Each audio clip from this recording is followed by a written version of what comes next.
আসসালামু আলাইকুম। আশা করি সবাই ভালো আছেন।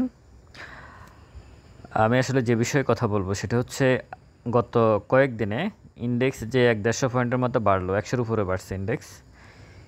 এখানে যে স্টকগুলোর দাম বাড়ছে, আমি ইন্ডেক্স আলোচনায় বলছি, মানে অনেক ফোন, অনেক মেসেজ যে ভাই আমার শেয়ারের দাম বাড়তেছে না, এগুলো বাড়তেছে, এখন এগুলো সেল করে দিয়ে এগুলো কিনবো কিনা যেগুলো বাড়তেছে। এই বিষয়টা নিয়ে আসলে কথা বলতে হবে, কথা বলেছি, আরও ফোন আসতেছে। সুতরাং ফোন না দিয়ে ভিডিওগুলো শুনেন, তাহলে সেটা মনে হয় ভালো হয়। স্টক সাজেশন এবং পোর্টফোলিও ম্যানেজ করার জন্য ডেসক্রিপশন বক্সে নাম্বার দেওয়া আছে, যোগাযোগ করতে পারেন। আমি এই বিষয়ে কথা বলবো। এর বাহিরে একজন ট্রেডার ভাই আসলে আমাকে কিছু লেখা লিখছে, ওনার বিষয়ে কথা বলবো। আমি যে চ্যালেঞ্জ দিয়েছিলাম 2-3 দিন আগে, যে কেউ যদি ট্রেড করে প্রফিট করতে পারেন তাহলে জানাবেন, উনি আমাকে জানাইছে। তো ওনার সাথে আমার হোয়াটসঅ্যাপে কথা হয়েছে, কী কথা হয়েছে সেটা আমি আপনাদের সাথে একটু শেয়ার করব। এটা আপনাদের জন্য একটা অভিজ্ঞতা হবে। আর মিউচুয়াল ফান্ড, আইসিবি কিছু বেনামে বেমেয়াদি মিউচুয়াল ফান্ড থেকে তাদের টাকা প্রত্যাহার করে নিয়ে যাবে।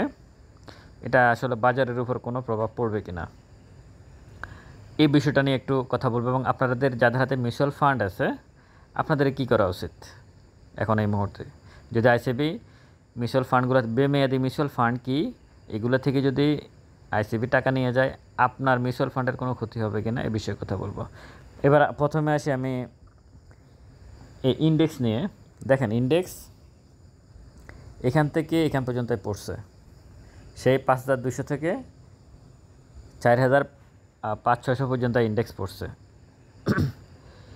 এই ক্ষেত্রে এই জায়গাতে সবচেয়ে বেশি শেয়ারের দাম যাদের কমে গেছে। এখানে বেশিরভাগ বি ক্যাটাগরি, দুর্বল বি ক্যাটাগরির এবং দুর্বল জেড ক্যাটাগরির শেয়ারের দাম কমছে। ওই স্টকগুলোয় গত 3-4 দিন এই গ্যাপটা যে হচ্ছে, এখানে যে দাম বাড়ছে এই জায়গাতে, এখানে ওই স্টকগুলোর দামই বাড়ছে। গত 4-5 দিন ধরে আপনারা যতটুকু বাড়ছে, ওই স্টকগুলোর দাম বাড়ছে। ওই প্রত্যেকটা স্টকে প্রায় 90% স্টকের দাম এখান থেকে এখান পর্যন্ত 40% কমে গেছে। আর গত এই গ্যাপে 20% কিছু কিছু বেড়েছে, সবগুলা না, কিছু কিছু বেড়েছে। কমেছে 40%, অনেক শেয়ার। যদি বিশ্বাস না হয়, গত 3 দিনে যে শেয়ারগুলো বাড়ছে তাদের গ্রাফস দেখবেন, গ্রাফস দেখে আপনি ক্যালকুলেশন করবেন। গত কদিন, 3 দিন, গত 3 দিন, এই সপ্তাহে যে শেয়ারগুলোর দাম বাড়ছে, 90%, 80-90% শেয়ারের দাম বাড়ছে। যাদের আগে এখান থেকে এখান পর্যন্ত 40% কমে গেছে, তারা 10-20% বাড়ছে। এখনও ওখানকার যারা, আপনার কাছে মনে হচ্ছে আপনি ওই স্টকে এন্ট্রি নেন নাই, তো এই কারণে আপনার মনে হচ্ছে যে কী ভুল করে ফেললাম, মনে হয় এখানে এন্ট্রি নিলে ভালো হতো। যারা নিছে তারা এটা জ্বালা যন্ত্রণা অনুভব করতে পারতেছে। ঠিক আছে, এটাই হচ্ছে গেমলারদের গেম, এটাই হচ্ছে স্মার্ট মানির গেম। তারা জানে যে আপনি কোথায় কোথায়, মানে ক্ষুদ্র বিনিয়োগকারীরা যে স্টকগুলোর এখন দাম বাড়তেছে, সেগুলো কেন দাম বাড়তেছে, এটার অন্তর্নিহিত তাৎপর্য, শানে নজুল যেটাকে বলে, ইন্টারনাল বিষয় যেটাকে বলে, বাংলা অঙ্ক আরবিতে মিলিয়ে, ঠিক আছে, এই 3টে মিলে একসাথে করলে এটা হয়। স্মার্ট মানি ওই শেয়ারগুলোর এখন দাম বাড়াচ্ছে যেগুলোতে ক্ষুদ্র বিনিয়োগকারীরা 40% লসে আছে, এর নিচে আর তাদের হাতে শেয়ার নাই। যখন এভাবে পড়ছে শেয়ারগুলা, এভাবে পড়ছে, এখানে পড়ে যখন এভাবে ছিল, এই জায়গায় তার ক্ষুদ্র বিনিয়োগকারীরা নাই, ক্ষুদ্র বিনিয়োগকারী এখানে আটকা, হয় তাদেরকে লসে শেয়ারে সেল দিতে হবে, আর না হয় তারা এখানে বসে থাকবে। এখন এখান থেকে স্মার্ট মানি কী করে এতটুকু বাড়ায়? সহজভাবে যদি আমি বলি, ক্ষুদ্র বিনিয়োগকারীরা একটা স্টকে এখানে আটকা, এখন এখানে আসি এভাবে পড়ছে শেয়ারটা।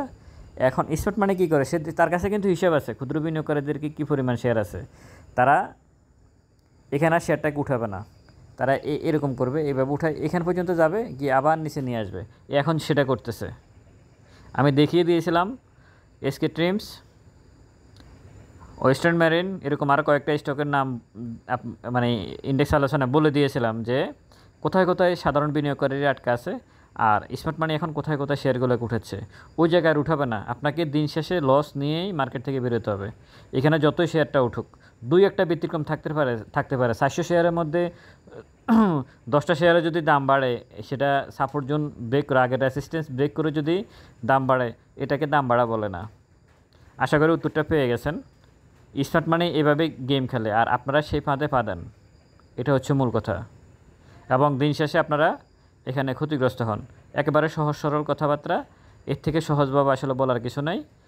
কারণ আপনারা যেখানে সবচেয়ে বেশি ক্ষুদ্র বিনিয়োগকারীরা যে ট্রেডিং স্টকগুলোতে আটকে আছে, ওই শেয়ারের প্রাইসগুলোকে ওখানে নেওয়া হয় না, কিছুটা নিয়ে আবার ব্রেক করে নিচে নিয়ে আসে। তো আপনাদের চোখে লাগে 10% 15% বাড়ছে, আমার শেয়ারের দাম বাড়তেছে না কেন? আপনার শেয়ারের দামও বাড়বে, অপেক্ষা করেন।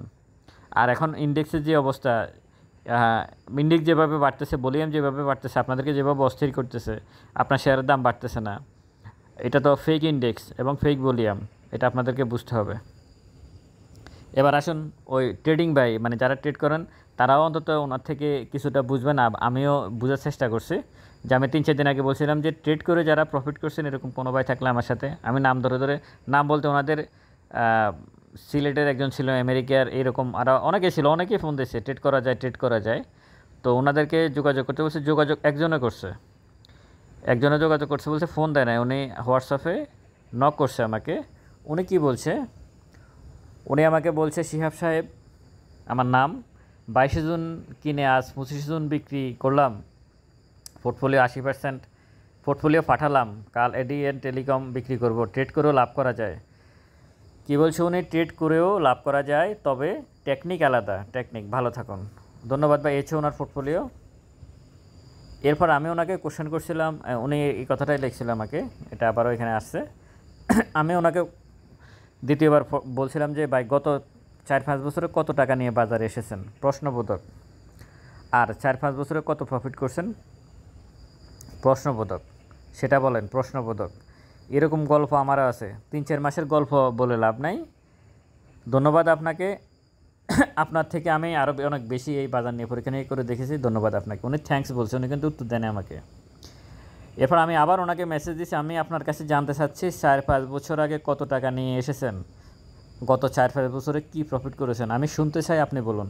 উনি যদি বলতো তাহলে আমি কিন্তু একটা ভিডিও করতাম ওনার এই পোর্টফোলিও নিয়ে, এবং ওনাকে তখন আমি ফোন দিতাম যে আপনার পোর্টফোলিও পাঠান, আমি একটা ভিডিও করি, যে অন্তত আমার দেখা একজন ভাই ট্রেড করে প্রফিট করছে। আমি এটা নেগেটিভভাবে বলতেছি না, আমি এটা পজিটিভভাবে বলতেছি, যে আমি আসলে একটা পোর্টফোলিও চাচ্ছি, ট্রেড করে প্রফিট করছে গত 4-5 বছরে ধারাবাহিকভাবে, অন্তত আপনার 10 লাখ টাকা নিয়ে আপনি মার্কেটে আসছেন, আপনি 1 লাখ টাকা প্রফিট করছেন এই 3-4 বছরে, মাত্র 1 লাখ টাকা। এরকম একটা পোর্টফোলিও আমি দেখতে চাই, যে গত 3-4 বছরে আপনি 10 লাখ টাকা নিয়ে মার্কেটে আসছেন, আপনার এখন 11 লাখ টাকা আছে, আপনি কোনো স্টপ লস কোনো কিছু নেন নাই, শুধু 1 লাখ টাকা প্রফিট করছেন। আমি শুধু এটুকু জানতে চাই, এরকম কেউ যদি থাকেন তাহলে আমার সাথে যোগাযোগ করুন, আমি আপনাকে নিয়ে একটা ভিডিও করব, যে না এরকম কেউ আছে যে আসলে এত বছর থেকে মার্কেটে প্রফিট করছে। ফান্ডামেন্টাল শেয়ারে যারা আছেন তারা এর আওতামুক্ত, শুধু ট্রেডিং যারা করেন তাদের কাছে আমার এই রিকোয়েস্টটা থাকবে, যদি কেউ থাকেন আপনারা যোগাযোগ করবেন। এই ভাইয়ের উত্তর থেকে আমরা যেটা বুঝলাম, আসলে এটা সম্ভব না। 4-5 বছর কেন, গত 10 বছরও ট্রেড করে কেউ প্রফিট করতে পারে না। 2010 সালের পরে আজ পর্যন্ত আর কেউ ট্রেড করে প্রফিট করতে পারে নাই, ইন্ডেক্স এটা বলে। এখন কেউ যদি করতে পারে, সেটা হয় গেমলাররা করছে। আমাদের মতো, আর আমার ভিডিও যারা শোনেন, আপনাদের মতো ক্ষুদ্র বিনিয়োগকারীরা কেউই প্রফিট করতে পারে না। আপনারা এটা 90% নিশ্চিত থাকতে পারেন। এবার আসেন, এটা বললাম আমি এই বিষয়টা, এই ইন্ডেক্স নিয়ে একটু আগে যেটা বললাম, দাম বাড়তেছে যে এইরকমই, এই ভাইয়েরাও কিন্তু এরকমই ট্রেড করতেছে। এডিয়ান টেলিকম, এই এসপি সিরামিক, এসালম, ওয়েস্টার্ন মেরিন, এসকে ট্রিমস, এই সংবং করতেছে, করার পর দিন শেষে আসলে ফলাফল জিরো। আচ্ছা, এরপরে এটা হচ্ছে আইসিবির বিষয়ে আসতে হবে, কারণ আইসিবি এখানে একটা বিষয় আছে। এখানে মিউচুয়াল ফান্ডে যারা আছেন তারা এখানে কিছুটা হতাশ হয়ে যাবেন। তালিকাভুক্ত সিকিউরিটিজ বিনিয়োগ 12,913 কোটি টাকা। একসময় তথ্য প্রভাবশালী প্রতিষ্ঠান আইসিবি বর্তমানে পুঁজিবাজারে প্রত্যাশিত ভূমিকা রাখতে পারছে না, উল্টো নিজে রয়েছে পুঞ্জীভূত লোকসানে। এই অবস্থায় তারল্য সংকট মেটানোর জন্য আইসিবির মোট বিনিয়োগ হচ্ছে 14,182 কোটি টাকা। এর মধ্যে কিছু ব্যাংকে আছে, পদ্মা ব্যাংকে আছে তার ফিন্যান্স সেক্টরের অনেকগুলো স্টকে, ফার্স্ট ফাইন্যান্স, আরও ফোনিক্স ফাইন্যান্স, এরকম অনেকগুলো ফাইন্যান্স সেক্টর অনেকগুলো স্টক আছে না, ওদের কাছে তাদের বিনিয়োগ আছে। এটা কিন্তু গত সরকারের লোকজন করছে বাটপারি করে। পদ্মা ব্যাংকের মতো ব্যাংকে 100 কত কোটি টাকা ফালায় রাখছে আইসিবির টাকা।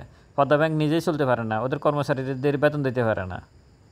এটা আমার আমার ফ্যামিলিগত বিষয় আমি জানি পদ্মা ব্যাংকের বিষয়, যেখানে হয়তো কর্মচারীদের বেতন দিতে পারতেছে না, ওই ডেইলি 5,000 টাকা।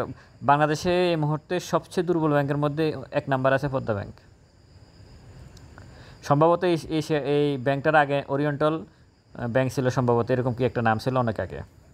যাই হোক, এখন আইসিবি কী করবে, আইসিবি কিছু বেমেয়াদি মিউচুয়াল ফান্ড থেকে তাদের টাকাগুলা তুলে নিয়ে আসবে, কিছু টাকা, বেশি না, তারা অল্প কিছু টাকা নিয়ে আসবে, এটাতে আপনারা আতঙ্কিত হবেন না আবার।